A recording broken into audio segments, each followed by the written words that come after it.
Can you tell me the story about Grandad and bridges and Dunkirk and sunken boats? Yes, because he was trained in demolition and bombs and things, he was doing that sort of thing when he was in France, and the Germans were advancing very quickly, and so as to delay, and they were trying to get him away by boats, and they got him onto a boat when they were taking names and numbers down. They got him onto this boat called the Lancastrian, or Lancastrian, I can't remember, and he was shown his bunk, and you could see up through the tunnel to the sky, and he thought to himself, if this ship gets hit, we don't stand much chance down here. And then they could hear lots of noise and people shouting, so he and some others that were down there thought, we'll go up and investigate what's happening. And he got up on the deck and was looking over, and another ship nearby had been sinking. And while he was there, an officer came up and recognised Grandad because he'd been on the course with him recently. And he came out and said, "Oh, Gower, just the man I want. I want you to get four." I can't think if it was 3 volunteers and Grandad to make up a party of 4, or whether it was 4 and Grandad was 5.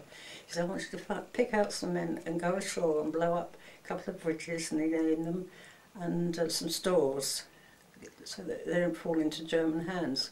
And they wanted to do this to stop the advance a bit by them coming over the bridges. So they went off and did that, and they were coming back to the port, which was it was at Dunkirk, so it had been cinders there, I think. Anyway, they were coming back, and as they came up this hill, they could see below them a column of German tanks coming. And Grandad knew that if they carried on, they'd come into the opening, because the leaves and trees were hiding them where they had got to. So he said to the others, "We better get off here and hide, let them get by, otherwise they'll see us." And so they did that and covered themselves up with bracken and leaves and things. And they listened, and then they could hear another one. So they had Germans in front of them and behind them. And they went by, and then it was quiet. So Grandad said, "Right, the best thing we can do is, so that we don't draw attention, a group of us going all together, is to make our own way back to the port and try and get back on the ship." So off they set, and when Grandad got back, he was just in time to see the ship going down, the Lancastrian. And when he picked these men, they weren't too pleased about it, because they thought, "Right, we're on the ship now, we're home," sort of thing. And in actual fact, he'd saved their lives by choosing them. And he met one of them in London afterwards, by chance, and he knew where one of their party was. So they got together and had a dinner in a hotel in London together, and we reminisced while the war was still on. And anyway, he got down to the docks, and he saw this man shaking and shivering, covered with oil. And he took his jacket off, put all his belongings in his trouser pocket, and the medic went like that, as much to say, "It's gone," because they swallowed the oil.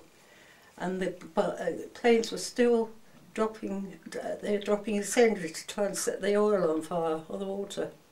But there was dogs, children, French refugees. We lost quite a lot of Air Force, because that's where the bomb went off in their hold. And there was a terrific loss, and it was the biggest loss I think that Cunard had ever had at sea, one of their worst disasters. It's thousands.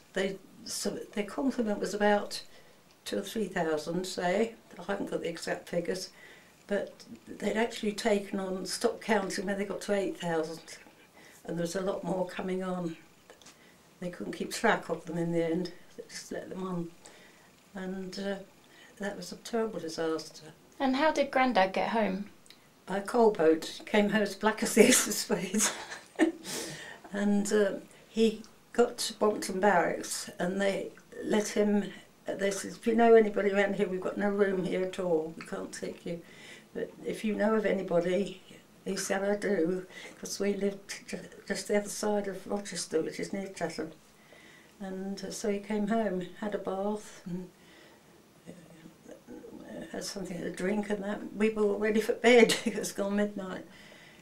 Yes, it was, and the others, some of them did get back, because when they saw him at this dinner, they said, "Your name was mud when you picked us, because we thought we were home and dry." In the actual fact, it saved their lives. So he came home that night and spent the night in your house? Yes, and he got 10 days leave, so we were together for 10 days then.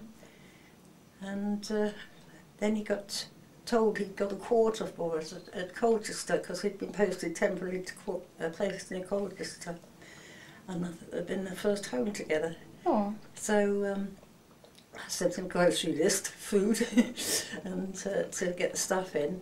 And he came home to get me and take me back, and I gave one look at his face, and I said, "You've been posted?" And he said, "Yes." So he'd been posted, and it was somewhere in the Middle East, we didn't know where.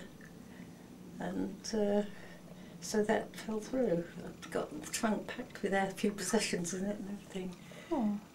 And it was sad. And what happened when he got back from his coal boat and arrived after Dunkirk? There was something about something that happened the next morning. Didn't somebody come and knock on the door with a telegram? Oh, when he was home with me, Yeah. my mum knocked on the door, she brought us some tea in, and there was a telegram to say, "We get to inform you your husband is missing, posted missing. This does not necessarily mean that he's been killed, he could be prisoner of war. If you hear anything, will you let us know? And we will contact you later." And my heart turned over, and I thought, "You silly fool, he's here." Of course.